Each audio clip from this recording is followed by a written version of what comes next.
Bonjour à tout le monde. Je vais aujourd'hui parler de l'histoire de la recherche sur la biodiversité et les écosystèmes. Notre vision du monde ancien, qui a connu d'importantes transformations au cours de son histoire, est le résultat d'une découverte du temps de la nature, qu'il nous faut retracer. Par quel truchement la dimension temps a-t-elle été ajoutée à notre vision du monde physique et biologique? Qu'il y ait du temps dans la nature paraît d'abord évidente. La succession des jours ou le retour des saisons nous le disent avec force. Mais à notre échelle, ce monde est fait de régularité. Son temps est cyclique. Il n'a pas d'âge. Ces révolutions se compressent comme des rotations qui ne font pas histoire. C'est un temps sans catastrophe, sans discontinuité, sans profondeur. Au contraire, le temps qui nous intéresse aujourd'hui est un temps plus long, accidenté, où il se produit quantité d'événements de petite ou de grande ampleur, où des révolutions sont des ruptures. Et nous allons aborder cet aspect de temps aujourd'hui. Nous allons suivre l'histoire de la recherche sur la biodiversité et les écosystèmes à travers le temps et l'espace. Mais d'abord, je pense que c'est important de considérer les liens entre la science et la société plus large, notamment à travers la curiosité de comprendre l'environnement qui nous entoure et les enjeux associés. Et nous allons voir tout ça dans les prochaines minutes. D'abord, l'inventaire du monde. Ceci implique le catalogage précis de la nature. C'est l'entreprise à laquelle se livrent les érudits du 1er XVIIe siècle dans les cabinets de curiosité et conduit aux actuels musées de sciences naturelles. Dans ces cabinets, les objets naturels sont mis ensemble afin de permettre une analyse comparée. Un des cabinets les plus connus était à Naples, construit par Ferrante Imperato à la toute fin du XVIe siècle. C'est un espace dévolu à l'installation raisonnée des plantes, de minéraux, d'oiseaux, de coraux, de coquillages et autres animaux marins. À la tête du plus important cabinet de sciences naturelles du 1er XVIIIe siècle, Joseph Bonnier de la Mosson entreprend une rationalisation du savoir qui n'enlève rien à l'esthétique de sa présentation, comme vous voyez dans cette image. Dans son hôtel particulier parisien, en rue Saint-Dominique, aujourd'hui dans le 7e arrondissement, le riche financier ordonne la nature en une enfilade de cabinets dans un ordre capable de satisfaire également les yeux et l'esprit. Je pense que vous voyez bien ce qu'il voulait faire dans sa maison, dans cette image. Et les grandes expéditions vers des terres lointaines avaient une composante importante de la découverte scientifique, y compris la description et surtout la collecte de spécimens qui pouvaient remplir les cabinets de curiosité de l'aristocrate. Ces expéditions sont devenues de plus en plus organisées avec le temps, par exemple en étant liées non seulement au parrainage royal, mais aussi au musée d'histoire naturelle, au jardin botanique, etc. Les naturalistes étaient souvent inclus dans les expéditions océaniques de découverte. Les plus connus le sont Joseph Banks avec James Cook sur le HMS Endeavour qui a découvert l'Australie, Charles Darwin, bien sûr, avec Robert Fitzroy sur le Beagle, et Joseph Dalton Hooker avec J. Clark Ross sur les HMS Erebus et Terror en Arctique et en Antarctique. Les personnages équivalents en France sont moins célébrés, malheureusement, mais je peux au moins mentionner Philibert Commerson, qui était avec Bougainville, toujours en Pacifique Sud, et Geoffroy Saint-Hilaire avec Capitaine Dupetit-Thouars sur le Vénus entre 1836 et 1839. D'autres ont été déposés et ont passé plus de temps sur terre qu'en mer. Parmi les exemples bien connus, citons Alexander von Humboldt et Aimé Bonpland en Amérique du Sud, Alfred Russel Wallace sur la péninsule malaisienne et bien d'autres envoyés par Linné, Cuvier et d'autres. Ces grands noms de l'histoire naturelle avaient des relations très bien établies pour aider à l'envoi des collectionneurs et à la récupération de spécimens spécifiques. Et il y avait une concurrence considérable entre eux et entre les différentes nations. Ce n'était pas une compétition scientifique vraiment, mais plutôt une concurrence liée à la commercialisation de la nature. Pour les Britanniques, les Français et les Espagnols, ces voyages souvent s'inscrivaient dans une tentative de comprendre la géographie mondiale des plantes par rapport à l'empire de la fin du XVIIIe siècle. Ce qui est nouveau, c'est que ces puissances voulaient également remodeler cette géographie à des fins impériales en déplaçant des plantes utiles et rentables. Cela impliquait également la création de jardins en Europe susceptibles de générer des connaissances à leur sujet, notamment les jardins de Kew à Londres, institués en 1759, le jardin du roi à Paris, qui date de 1635, et le Real Jardin Botanico à Madrid, qui date de 1755. Dans le cas britannique, Joseph Banks, à Kew de 1772 à 1820, a joué un rôle crucial dans la commercialisation de nouvelles espèces en les transplantant ailleurs. L'exemple de l'arbre à pain à être transporté de Tahiti aux Caraïbes par le capitaine Bligh sur le Bounty est peut-être le plus connu des nombreux exemples. Il y avait également des difficultés pratiques car il fallait mettre au point des techniques permettant aux plantes vivantes et à leurs graines de survivre à de longs voyages en mer, exposés aux embruns salés, à une chaleur ou un froid excessif, et à trop ou trop peu de lumière solaire. Une innovation majeure a été le développement de la boîte Ward, le Wardian case que vous voyez là, une espèce de petite serre en fait. Il est difficile pour nous aujourd'hui d'apprécier l'importance de ces inventions, mais elles ont été véritablement transformatrices à l'époque. La transplantation et commercialisation de caoutchouc, sucre à canne et le cacao sont trois cas bien célèbres. Mais l'exemple précis que je veux vous donner sur l'importance de la commercialisation des plantes dans la construction des empires est celui du thé et de l'opium. Le commerce de l'opium britannique avec la Chine résulte en grande partie de la demande du peuple britannique pour le thé. À partir des modestes importations des années 1660, lorsque Samuel Pepys avait essayé pour la première fois la boisson chinoise, un siècle plus tard, les Britanniques étaient devenus des consommateurs insatiables de thé. L'autre célèbre commentateur social de l'époque, le Dr Samuel Johnson, après avoir abandonné le brandy, avait devenu un buveur de thé endurci et effronté, et affirmait qu'il était très bénéfique pour la santé.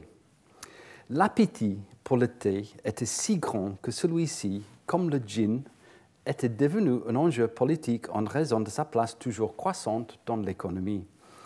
La lutte consistait à maintenir ce marché à flot, car la monnaie avait toujours été rare en Grande-Bretagne.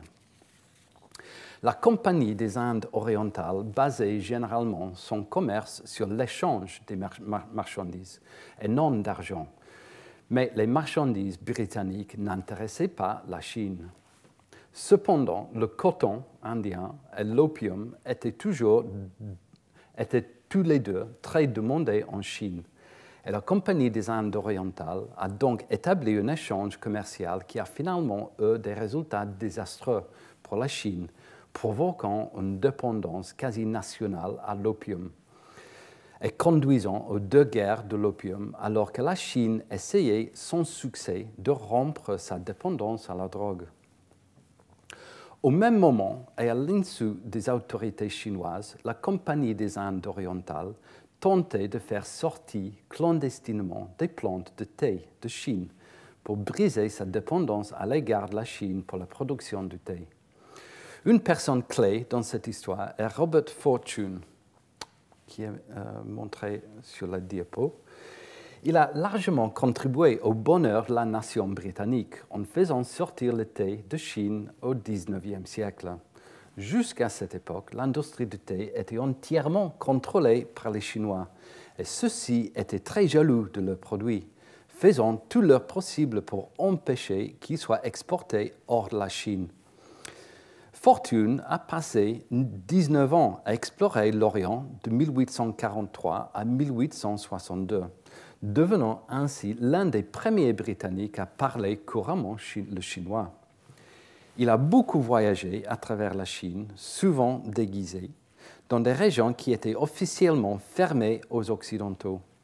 Attaqué par des pirates, consterné par des conditions de vie auxquelles il doit faire face et souffrant de fièvre tropicale, il parvient, malgré le secret protecteur des Chinois, à transférer près de 25 000 jeunes plantules de thé, plus de 15 000 plantes, dont beaucoup dans les Wardian Cases, pour la Compagnie des Indes orientales. À la fin du XIXe siècle, le thé était la principale exportation de l'Inde vers la Grande-Bretagne. Inversement, comme les Britanniques ne dépendaient plus de la Chine pour leur thé, ils ont commencé un commerce de porcelaine, ainsi que d'argent depuis les Philippines, en échange de leur opium, assurant ainsi le maintien de la dépendance chinoise à l'opium.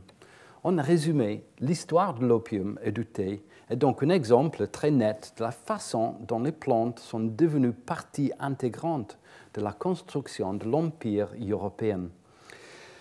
Et on note également avec cet exemple comment les changements dans la distribution de certaines espèces ont changé les écosystèmes qui sont devenus pratiquement fabriqués par l'homme suite à cette commercialisation. Beaucoup moins triste de cet exemple de l'opium et le thé est la fascination pour l'océan inspirée par les voyages d'exploration scientifique. Je dois citer le Challenger Expedition au fin du XIXe siècle, qui est vraiment la première expédition océanographique dans l'histoire. Et le lien évident entre cette expédition avec les bouquins de Jules Verne, par exemple, et l'Aquarium Mania, en fin de siècle, notamment à Paris, lors de l'Expo mondiale. Donc toujours on voit les liens entre la biologie, la biodiversité, l'exploration du vivant dans le monde et l'intérêt de la société, parmi ces exemples. Je vais maintenant passer à l'histoire de la recherche sur la biodiversité et les écosystèmes à travers certains grands personnages que vous voyez listés dans cette diapo. D'abord, la classification de la nature. D'où est née la volonté de classer le monde vivant qui nous entoure? Quel était l'intérêt de classer la nature? Une première motivation tient au penchant spontané de l'humain pour classer les systèmes. Un second objectif est l'utilisation possible de la nature comme réservoir pharmacologique où puiser, le cas échéant, différents traitements des maladies humaines. Cette quête a d'ailleurs conduit à la création du Jardin du Roi par Louis XIII, devenu ensuite le Jardin des plantes pendant la Révolution. Ensuite, le plus grand moteur de cette volonté de classer la nature a sans nul doute été la volonté de tirer profit des espèces vivantes, de les commercialiser, si l'on veut, comme nous l'avons déjà vu. Les efforts pour considérer le monde biologique comme un système ordonné remontent au moins à Aristote au IVe siècle avant notre ère. Dans son Histoire des animaux, il décrivait plus de 500 espèces, marines en particulier. Mais c'est au XVIIIe siècle que le grand spécialiste des sciences naturelles, Carl von Linné, en Suède, a entrepris de répertorier, nommer et surtout classer systématiquement les espèces. Il créait ainsi une nouvelle discipline, la systématique, cette branche des sciences naturelles qui vise à décrire la diversité des organismes vivants et à les regrouper en entités nommées taxons.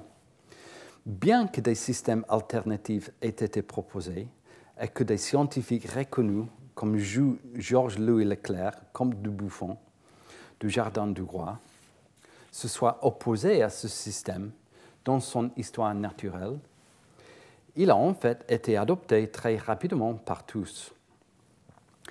La 10e édition canonique du livre de Linné, Systema Naturae, qui recense quelques 9000 espèces de plantes et d'animaux, a été publiée en 1758. Au cœur de son système se trouve une classification basée sur les caractères sexuels. Linné croyait qu'un système naturel de classification pouvait être dérivé de la création originale immuable de Dieu.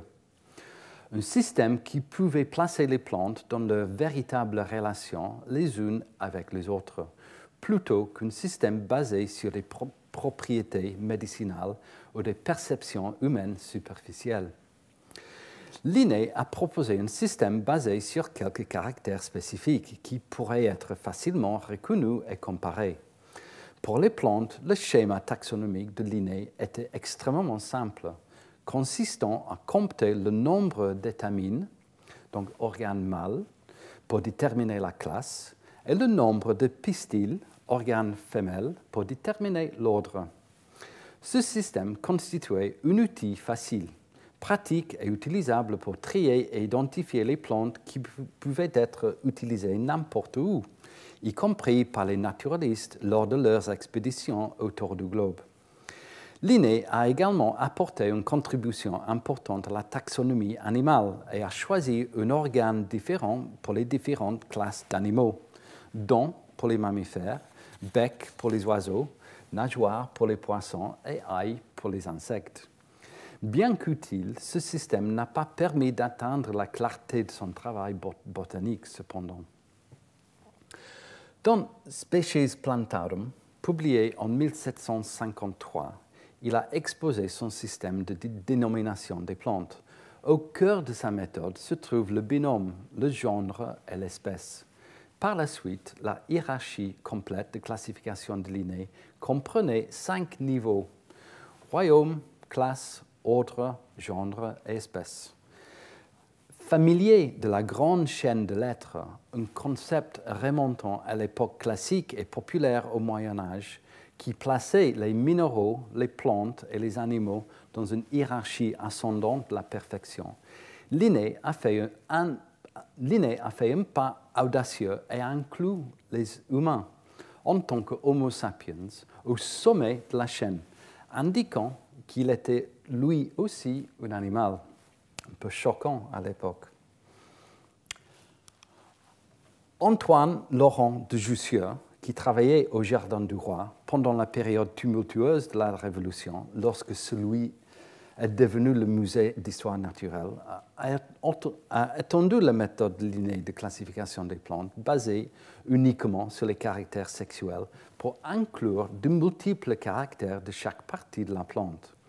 Cette méthode était plus conforme à la pensée de l'élite botanique française de l'époque, qui s'était inspirée des classifications de Joseph Pitton de Tournefort de la fin du XVIIe siècle. Elle était basée sur le principe de la subordination des caractères, que tous n'avaient pas la même importance dans la classification.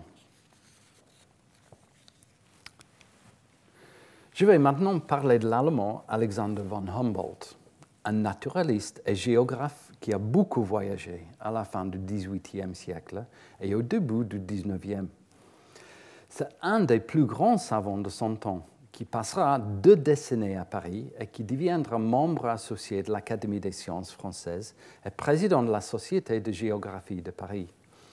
Toute l'étude de von Humboldt repose sur sa vision du monde naturel comme un tout organique, un ensemble organique, une unité vivante de formes de vie diverses et interdépendantes plutôt qu'une structure mécanique.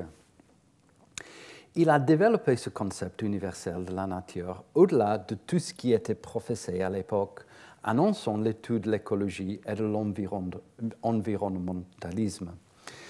Il a également joué un rôle central dans le développement de la rigueur scientifique en soutenant que pour comprendre les réalités intérieures des choses, il était nécessaire de combiner une appréciation esthétique de la nature avec une investigation empirique rigoureuse. L'enregistrement précis des données par la mesure, la collecte et l'observation. Comme Darwin, après lui, il était très fasciné par la relation entre la géologie et le monde naturel. Ses premiers voyages ont eu lieu en Amérique du Sud avec Aimé Bonpland de 1799 à 1804. Ensemble, ils ont pénétré dans les forêts tropicales, traversé des plaines et gravi des montagnes au Venezuela, en Colombie, au Pérou, en Équateur et au Mexique. Ils ont tracé le cours de l'Orinoco et du fleuve Negro et ont prouvé l'existence du Rio Cassiquiare qui reliait l'Orinoco à l'Amazonie par le Rio Negro. Ils ont escaladé des montagnes, dont le Chimborazo, que vous voyez ici. C'est vraiment un volcan, en fait. Le plus haut sommet des Andes du Nord, que l'on croyait à l'époque être la plus haute montagne de la Terre. Ils ont recueilli environ 60 000 spécimens botaniques, dont 3 000 étaient inconnus de la science. Ces observations sur le guano ont conduit à son introduction comme engrais en Europe dans l'agriculture. Sur la base de ces lectures précises de la température de la mer, il a identifié l'important courant de remontée d'eau froide le long de la côte du Pacifique qui porte aujourd'hui son nom, le Humboldt Current. Le résultat le plus significatif des recherches de Humboldt est probablement ce qu'il en est venu à appeler la géographie des plantes, démontrant les effets de l'altitude, de la température, du climat et de la géographie comme facteurs déterminants de l'endroit où poussent les plantes. En comparant des plantes qui poussent à la même altitude, mais dans des régions différentes du monde, il a découvert qu'il y avait une corrélation entre les phénomènes physiques et la végétation. Lors de l'ascension du volcan Chimborazo, il a défini différentes zones de végétation qui sont marquées sur cette image, en enregistrant des plantes tropicales à la base et des spécimens de type arctique plus haut dans la montagne. Humboldt a conclu que la Terre est composée de régions distinctes, chacune ayant ses propres caractéristiques déterminées par les conditions climatiques et environnementales locales. Ces régions se sont combinées pour former une seule organisation holistique interconnectée. Nous connaissons maintenant ces modèles sous le nom de biogéographie, et nous en avons discuté la semaine dernière. Une fois de retour à Paris, Humboldt est acclamé comme un héros et sa réputation de grand homme de science ne s'est jamais démentie. Il s'installe à Paris et pendant les 30 années qui suivent, se consacre à la publication des récits de ses voyages en Amérique du Sud. Les 19e et 20e siècles ont été marqués par une tendance croissante à la spécialisation dans les domaines de la science et de l'éducation, contraire à l'approche universaliste de Humboldt. L'intérêt d'Humboldt pour un si large spectre de sciences et sa connaissance de celui-ci était la clé de sa conception holistique de la nature. Il reconnaît le lien mutuel entre toutes les branches de la science. L'étude d'une branche spécifique révèle ces lois qui, à leur tour, indiquent l'existence d'une autre loi plus élevée et plus générale.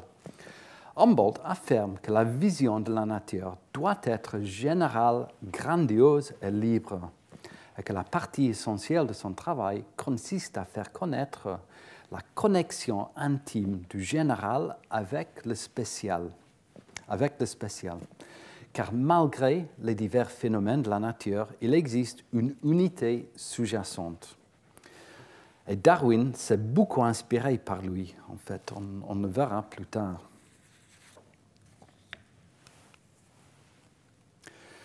Considérons maintenant de nouveau la dimension du temps dans la nature et qui s'est intéressé. La façon dont nous percevons notre environnement a énormément changé au fil du temps. Notre vision initiale, du moins dans la société occidentale, provenait bien sûr du paradis harmonieux de l'Éden, détruit et reconstruit après le déluge universel.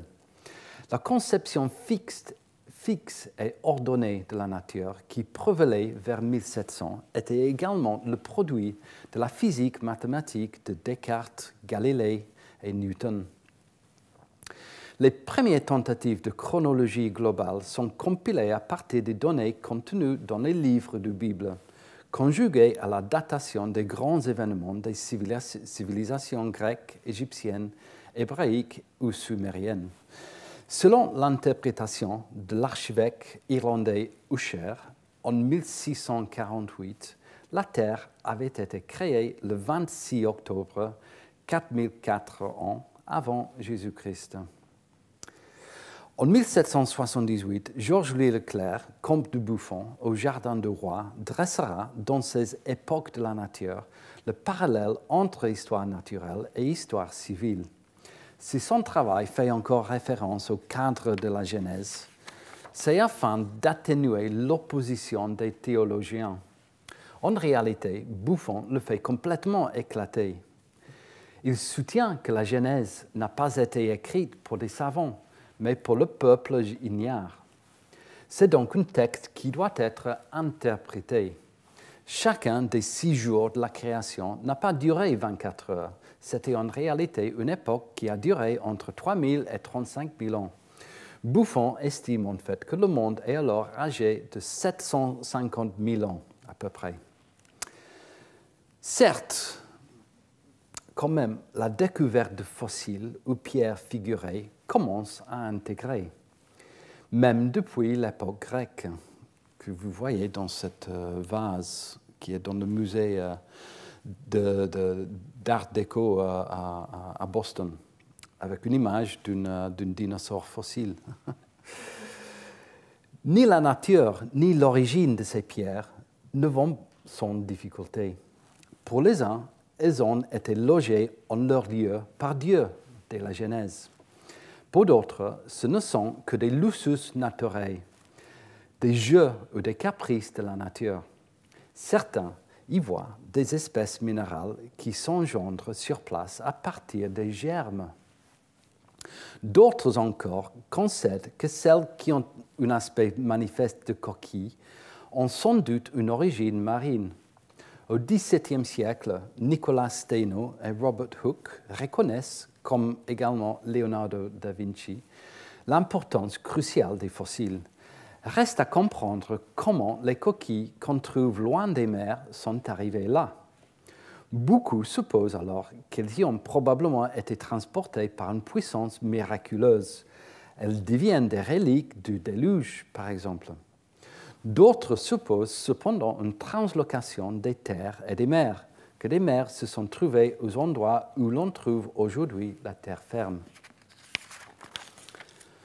En dernière moitié du XVIIIe siècle, en Allemagne, Abraham Gottlob Werner analyse la superposition des couches et établit une échelle chronologique des roches, du granit et du gneiss, où l'on ne trouve jamais de fossiles, jusqu'aux différentes couches de sable, marne et roches volcaniques. Il imaginait un monde autrefois recouvert d'eau, dans lequel les roches se formaient par la cristallisation des minéraux. Il a écarté les volcans comme étant sans importance. Ces hommes croyaient que la Terre se délabrait progressivement à mesure que l'érosion et des événements occasionnels, comme le déluge biblique, façonnaient sa surface. En opposition à Werner et aux neptunistes, qu'ils étaient appelés à l'époque, les volcanistes ou plutoniens pensaient que la Terre avait été façonnée par une combinaison d'activités volcaniques et d'érosion, et surtout que ce processus était toujours en cours. Le géologue écossais James Hutton était un plutonien, donc.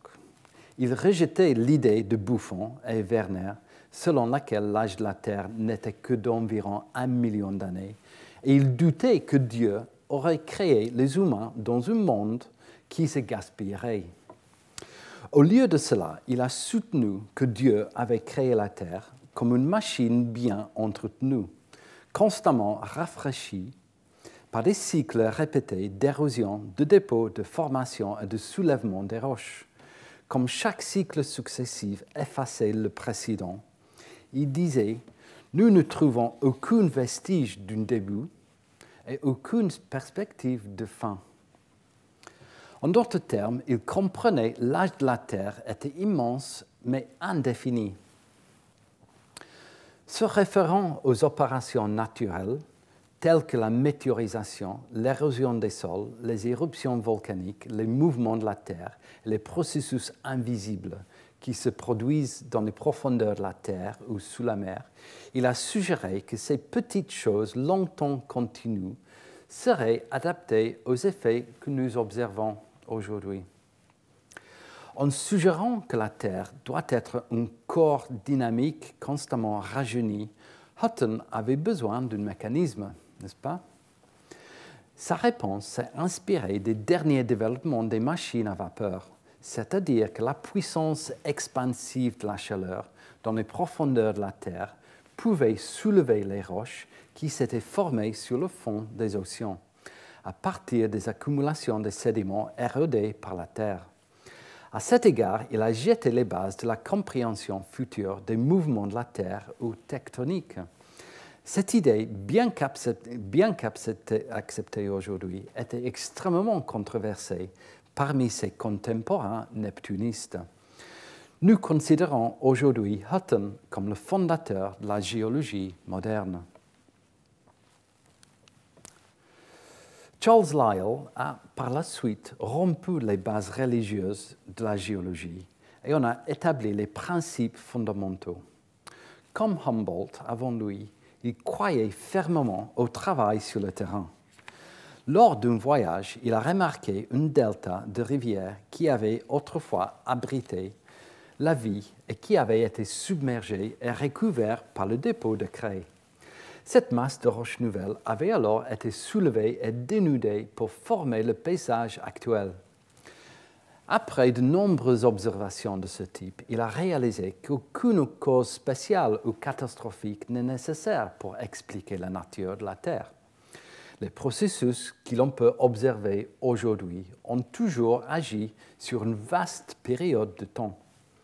Selon lui, ces processus sont l'alphabet et la grammaire de la géologie, la clé de l'interprétation de tous les phénomènes géologiques. Le principe selon lequel le présent est la clé du passé a ensuite été appelé uniformitarisme. Il a d'abord rejeté l'idée de la transmutation des espèces et n'a pas donné son avis sur l'origine des espèces, alors que son prédécesseur, Lamarck, l'avait fait. On verra dans une minute. Bien qu'il ait d'abord rejeté la possibilité de l'évolution, il a compris que les fossiles montraient des changements au fil du temps et pouvaient être utilisés pour distinguer des strates d'âge différents.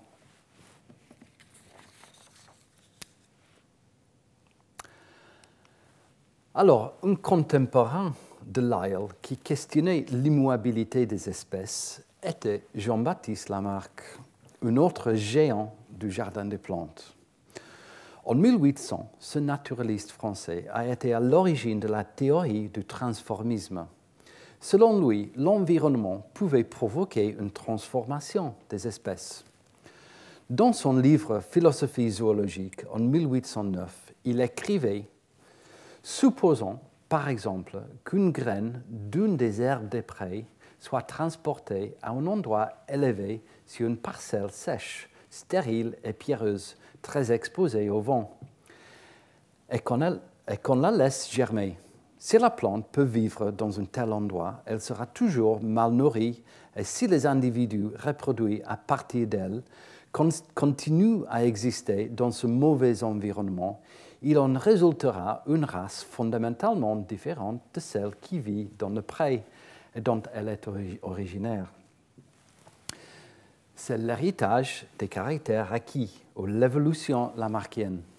Il est souvent considéré rétrospectivement comme l'anti-darwinien, incapable d'articuler le mécanisme correct d'évolution que les générations précédentes recherchaient. Mais c'est injuste. Il a souligné le rôle des générations, ce que nous appelons aujourd'hui l'hérédité, et de l'environnement, ce que nous appellerons l'adaptation. Donc, pas si étrange après tout, n'est-ce pas? En plus de sa théorie sur l'héritage des caractères acquis, il a fait une classification monumentale de la flore française dans son livre « La flore française ». Il a résolu une grande partie de la taxonomie des invertébrés et a proposé le terme de biologie. Mais ses idées sur le transformisme le rendent impopulaire auprès de ses collègues du musée. En particulier, cette idée fut réfutée par son contemporain et collègue au Muséum d'histoire naturelle, Georges Cuvier.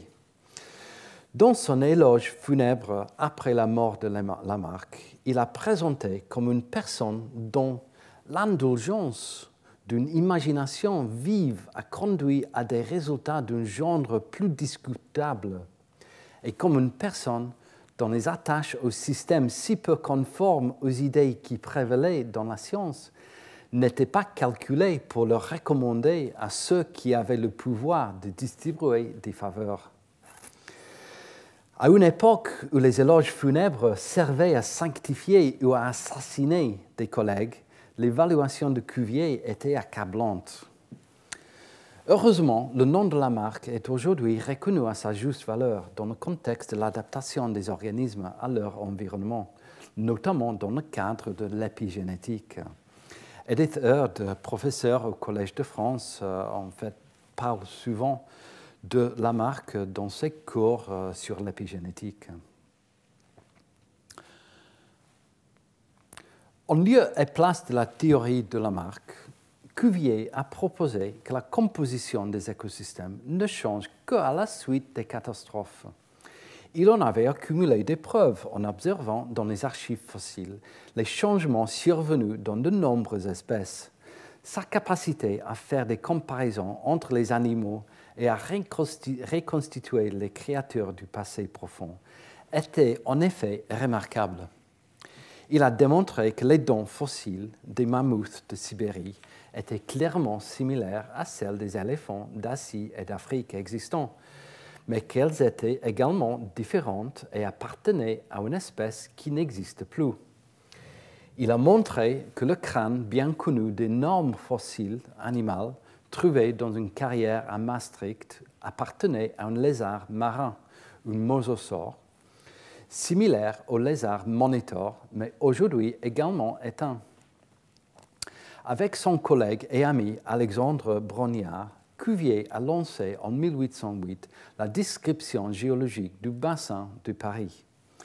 Leurs études ont fait des progrès décisifs dans la paléontologie stratigraphique, où les fossiles sont utilisés pour distinguer les différentes strates, tandis que l'alternance de dépôts d'eau douce et marins a conduit Cuvier à suggérer que dans le passé, il y avait une série de révolutions ou d'événements catastrophiques à la surface de la Terre qui avaient causé l'extinction soudaine des faunes existantes. Il a publié ces idées ensuite dans son livre « Discours sur les révolutions du globe ». Il croyait fermement que de telles catastrophes pouvaient expliquer les changements dans l'anatomie animale qui ont été trouvés dans les fossiles, et a rejeté les idées de Lamarck et d'autres sur le transformisme. Il refusait d'admettre la possibilité d'une évolution des espèces. Paradoxalement, c'est la précision de ces descriptions anatomiques et l'importance de ces recherches sur les os fossiles qui ont fourni aux successeurs de Cuvier des arguments en faveur de la transformation évolutive du monde animal. Darwin, en fait, l'admirait beaucoup.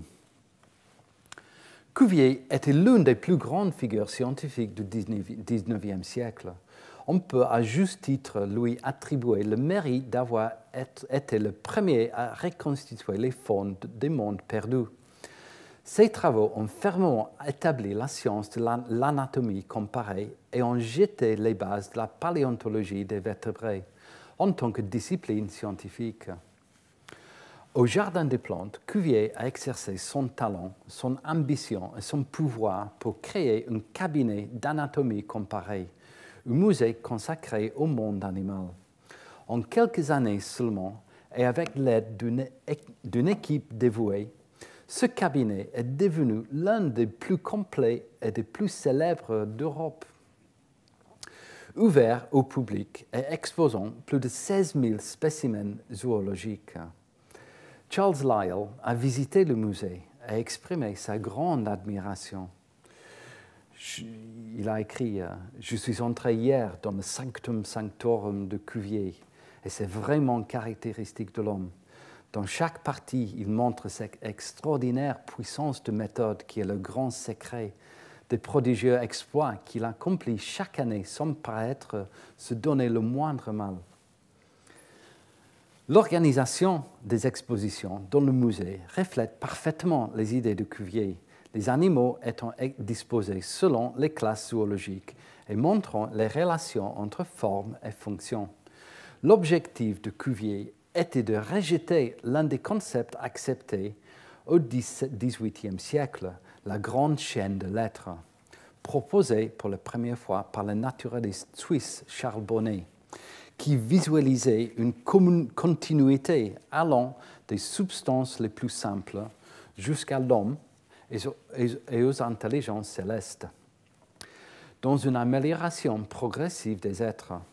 En 1812, Cuvier propose un nouvel aménagement des différentes catégories du règne animal. Les sous-royaumes vertebrata, articulata, des arthropodes, mollusca et radiata, qui sont les méduses, étoiles de mer, anémones, etc. Le rejet du concept de la chaîne de l'être et son remplacement par le sous-royaume de Cuvier a été un prélude nécessaire au développement de la théorie de l'évolution. Et alors, quelques décennies plus tard, Charles Darwin réconciliera ces idées dans sa théorie formelle de la sélection naturelle ou théorie de l'évolution. Selon la fameuse théorie du génial Darwin, les caractéristiques morphologiques ou fonctionnelles des espèces peuvent changer sous l'effet de la sélection des caractères ou phénotypes les mieux adaptés à un environnement donné. À l'époque de Darwin, la notion de gène n'était pas évidemment pas connue. Mais on sait aujourd'hui que ces changements de caractère résultent de mutations survenant au hasard dans les gènes des cellules germinales, des spermatozoïdes ou des ovules, ou pour les organismes dépourvus de reproduction sexuée dans le génome des cellules parentales. Puis la sélection naturelle rentre à son tour en jeu. Au fil des générations, sur des temps souvent très longs, elle conduit à l'élimination progressive dans les populations des individus porteurs des mutations, qui les rendent moins adaptés à tel ou tel milieu. Le voyage du Beagle entre 1831 et 1836 a été sans doute la principale source d'inspiration de Darwin, mais il a ensuite réalisé des expériences dans son jardin à Down House, dans le Kent, avec l'aide de ses enfants. Il a dit qu'il s'avait été à l'université, il n'aurait jamais réussi ce qu'il avait accompli dans son jardin avec ses enfants. Il était un observateur avisé et infiniment curieux de trouver des explications à ce qu'il observait. Il a également bâti sur les épaules de géants, en portant avec lui les livres de Lyell et Humboldt sur le Beagle, notamment le principe de géologie de Lyell et récit personnel de Humboldt. Et il était un grand admirateur de l'œuvre de Cuvier. Il a été inspiré par l'émerveillement exprimé par Humboldt, par l'uniformité de sa nature et par sa rigueur scientifique. Lyell lui a constamment rappelé l'âge extrême de la Terre, renforçant ses idées selon lesquelles le changement est très lent et progressif. Au cours du voyage du Beagle, il a accumulé une série de preuves pour soutenir les vues de Lyell sur l'uniformitarisme. Par exemple, le tremblement de terre qu'il a lui-même vécu à Concepción, au Chili, la formation des récifs coralliens et l'élévation des montagnes. Selon Andrea Wolff, auteur d'un récent livre sur Humboldt, Darwin n'aurait pas été Darwin sans Humboldt. Darwin lui-même a dit qu'il n'aurait jamais embarqué sur le Beagle sans Humboldt.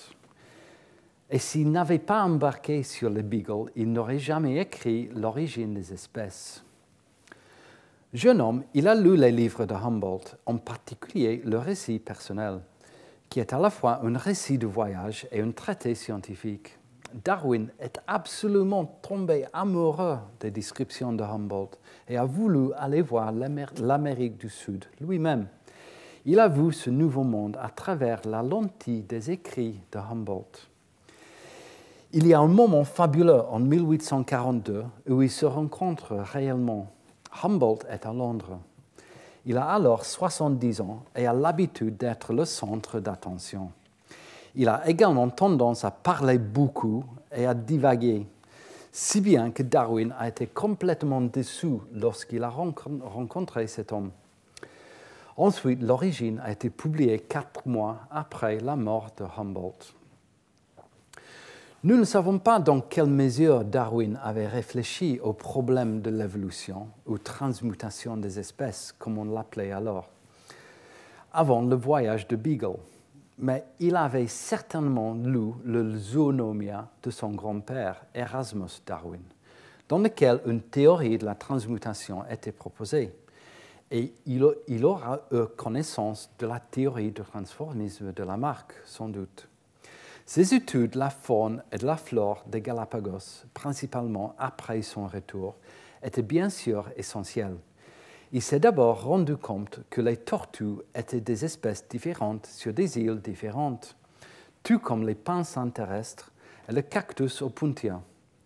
Cela lui a fourni les données empiriques dont il avait besoin pour ce qui était manifestement un soupçon croissant sur la réalité de la transmutation, comme en témoignent les conversations qu'il a eues à bord du Beagle avec son capitaine, Robert Fitzroy, qui était pieusement religieux et ne croyait pas que les créations de Dieu pouvaient changer.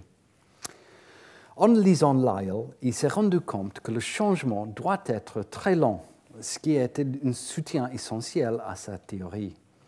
Dans une section de L'origine consacrée au laps du temps, Darwin invite ses lecteurs à imaginer l'immensité incompréhensiblement vaste des périodes de temps passées. Prenez une goutte d'eau qui tombe sur une roche. À première vue, elle ne produit aucune sorte d'effet. Pourtant, donnez-vous suffisamment de temps et vous verrez que la chute continue des gouttes finir par creuser la pierre. De même, les vagues ne touchent la falaise que quelques heures par jour. Pourtant, elles finissent par mordre la roche et la ronger. À l'inverse, les dépôts d'abord imperceptibles finissent par former des strates d'une épaisseur remarquable. Pour Darwin, l'enjeu était de transposer les leçons de la géologie à la biologie. Darwin rencontre Lyell pour la première fois en octobre 1836. Il noue avec lui une amitié durable. La géologie théorique de son mentor est critiquée à l'époque parce que les principes de Lyell n'ont pas résolu le problème des espèces. Darwin alors entre en jeu, mais Lyell trouve toujours difficile de se libérer des présupposés théologiques. Cependant, après la sortie de L'origine des espèces, Lyell ajoute un chapitre dédié à ce sujet dans la 3e édition de ses principes. Il est difficile de se maintenir au même niveau que ces géants de la science des 18e et 19e siècles. Mais pour conclure, il y a 3 noms plus récents que je dois mentionner. Le premier est Ernst Haeckel, un biologiste allemand du 19e siècle et du début du 20e. Ce savant était aussi esthète et il a lui-même peint ou gravé les formes des organismes minuscules, notamment des protistes dont certains étaient issus des échantillons prélevés par l'expédition de Challenger. Ces dessins ont inspiré ensuite le mouvement Art Nouveau. Dans le contexte de mon cours, je souhaite lui citer car il est considéré le père de l'écologie, discipline qui cherche à étudier les rapports entre un organisme et son environnement. Il introduisit aussi l'arbre phylogénétique pour la représentation de l'évolution dans la biologie. Et il était le premier à proposer l'idée de l'origine commune de tous les organismes. Voilà que vous voyez en bas de son arbre phylogénétique. Le second personnage est Eugenius Warming, un botaniste danois et, avec Haeckel, une des principales figures fondatrices de la discipline scientifique de l'écologie. Warming a écrit le premier manuel en 1895 sur l'écologie végétale, a enseigné le premier cours universitaire d'écologie à Copenhague et a donné à ce concept sa signification et son contenu. D'après sa nécrologie dans Nature, après sa mort, si une personne peut être distinguée pour être honorée en tant que fondateur de l'écologie, Warming devrait avoir la priorité. L'objectif de Warming et son impact majeur et durable sur le développement de l'écologie était d'expliquer comment la nature résolvait des problèmes similaires, type sécheresse, inondation, froid, sel, herbivorie, etc., de manière similaire, malgré l'utilisation de matières premières très différentes dans les différentes régions du monde. Ça veut dire l'espèce d'origine différente dans les différents endroits. Son livre a été le premier à utiliser les relations physiologiques entre les plantes et leur environnement, ainsi que les interactions biotiques pour expliquer le moulage des assemblages que les géographes des plantes avaient décrits et classés. C'était une vision remarquablement moderne, complètement différente de la géographie floristique végétale simplement descriptive qui prévalait à son époque. Et elle allait mettre en place un programme de recherche pour les décennies à venir. Le troisième et dernier pionnier de la science de l'écologie que je dois mentionner est le scientifique anglais Arthur Tansley. Il a été fortement influencé par les travaux d'Eugenius Warming et a introduit le concept d'écosystème en biologie. Il a été l'un des membres fondateurs de la première société professionnelle d'écologistes, le Comité central pour l'étude et la surveillance de la végétation britannique, qui a ensuite organisé la British Ecological Society. Et on a été le premier président et le rédacteur en chef fondateur du Journal of Ecology. Tansley a également été le premier président de la British Nature Conservancy. Au moment où il a introduit le concept d'écosystème dans les années 1930, la pensée écologique considérait les communautés écologiques comme des organismes et les associations comme des super-organismes. Tansley a conçu ce concept pour attirer l'attention sur l'importance des transferts de matériaux entre les organismes et leur environnement, en considérant les écosystèmes comme les unités de base de la nature.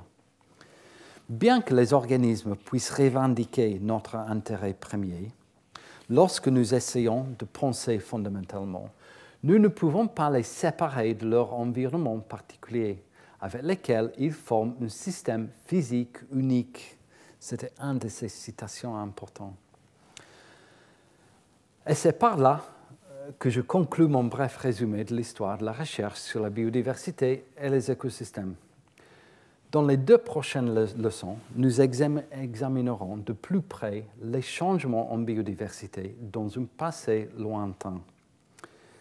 Et juste pour terminer, si vous avez envie de lire un peu plus sur les sujets que j'ai abordés aujourd'hui, je vous recommande d'abord le livre Worlds of Natural History, qui résume beaucoup d'éléments dont j'ai parlé aujourd'hui.